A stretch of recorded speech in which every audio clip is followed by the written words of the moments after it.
আমার মুহূর্তগুলো হয়ে উঠছে বড্ড ফ্যাকাশে। অভিমানের শক্ত দেয়ালটা আর কতক্ষণ দাঁড় করিয়ে রাখবি তুই?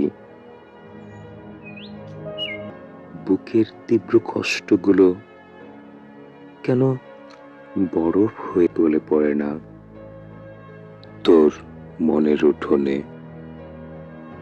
সোনার কাঠি, রূপোর কাঠি হাওয়ায় ভাসিয়ে আমি জেগে থাকি। জানালার গ্রিল ধরে দাঁড়িয়ে দীর্ঘক্ষণ,